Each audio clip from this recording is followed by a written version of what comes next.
باللہ من الشیطان اللعین الرجیم بسم اللہ الرحمن الرحیم وصلی اللہ علی محمد وآل بیتہ الطیبین الطاہرین المعصومین۔ بارگاہ حضرت امیر المومنین صلوات اللہ وسلامہ علیہ سے ماہ صیام کے سلسلے کے ساتھ ایک بار پھر اپنے مومنین کی خدمت میں حاضر ہوا ہوں۔ گزشتہ مسائل میں ہم روزے کی شرائط کے متعلق گفتگو کر رہے تھے اور اب تک ہم نے روزے کی 2 شرائط کے متعلق گفتگو کی ہے، بلکہ 3 شرائط کے متعلق گفتگو کی ہے۔ اسلام یعنی مسلمان ہو، بالغ ہو اور روزہ رکھنا اس کے لیے ضرر اور حرج کا موجب نہ ہو۔ چوتھی شرط یہ ہے کہ خاتون حیض اور نفاس سے پاک ہو۔ اگر کوئی خاتون روزہ رکھتی ہے اور دن میں کسی وقت یا افطار سے کچھ دیر پہلے ہی اسے خون آ جاتا ہے، چاہے وہ حیض ہو یا نفاس ہو، تو اس صورت میں اس خاتون کا روزہ باطل ہو جائے گا اور اس دن کا وہ روزہ شمار نہیں ہوگا، اسے بعد میں اس کی قضا کرنی پڑے گی۔ اسی طریقے سے اگر کوئی خاتون رات میں کسی وقت پاک ہو جاتی ہے تو ضروری ہے کہ وہ فجر سے پہلے غسل کرے۔ اگر وہ جان بوجھ کر غسل نہیں کرتی اور غسل کرنے کا اس کے پاس وقت بھی ہو تو اس کا روزہ باطل ہوگا اور بعد میں اس کی قضا اور کفارہ دونوں واجب ہوں گے۔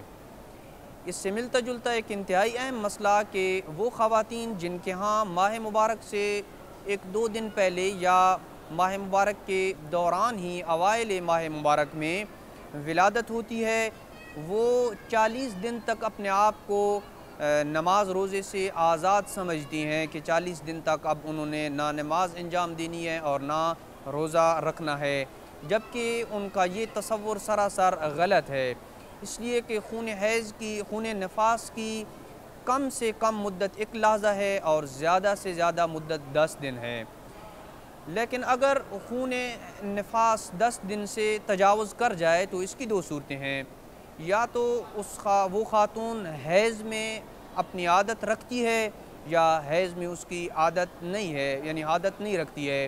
اگر حیض میں اس کی عادت ہے تو فرض کریں حیض میں اس کی عادت 7 دن ہے تو خون نفاس 10 دن سے تجاوز کر جاتا ہے تو جتنے دن اس کی حیض میں عادت ہوگی اتنے دن ہی اس کا خون جو ہے وہ نفاس ہوگا، اور اس کے بعد والا جو خون ہوگا وہ استحاضہ شمار ہوگا۔ اب استحاضہ میں اس کے لیے نماز روزے کی معافی نہیں ہے، اس نے نماز بھی پڑھنی ہے اور روزہ بھی رکھنا ہے۔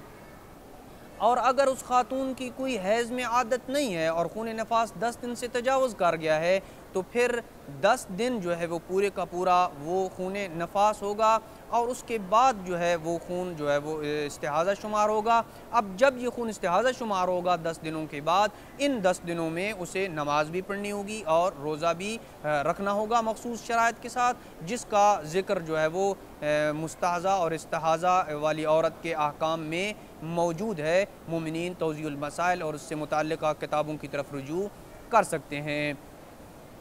تو اگر اس کی کوئی عادت نہیں ہے تو پھر 10 دن وہ اس کا حیض ہوگا، نفاس ہوگا، اور 10 دن کے بعد استحاضہ شمار ہوگا اور استحاضہ میں اسے اعمال انجام دینے پڑیں گے۔ اب یہ اگلے 10 دن جو دوسرا عشرہ ہے، اس کے بعد بھی اگر 3 سے زیادہ دن خون مستمر رہے تو وہ حیض شمار ہوگا۔ اس میں بھی اس کو اجازت ہے کہ وہ روزہ اور نماز نہ پڑھے، بعد میں اس کی قضا کرے گی۔ لہذا تفصیل یہ ہے اور خلاصہ بھی یہ ہے کہ نفاس اور حیض کے ایام میں فقط خاتون کو روزہ چھوڑنے کی اجازت ہے۔ جتنے ایام بھی ان 40 دنوں میں استحاضہ کے ہوں گے ان تمام میں اسے روزہ بھی رکھنا ہوگا اور نماز بھی پڑھنی ہوگی۔ لہذا ایسی کوئی صورت نہیں ہے کہ خاتون کو 40 دن تک جو ہے وہ نماز روزے سے آزادی ملی رہے۔ وصلی اللہ علی محمد وآل بیتہ الطیبین الطاہرین المعصومین۔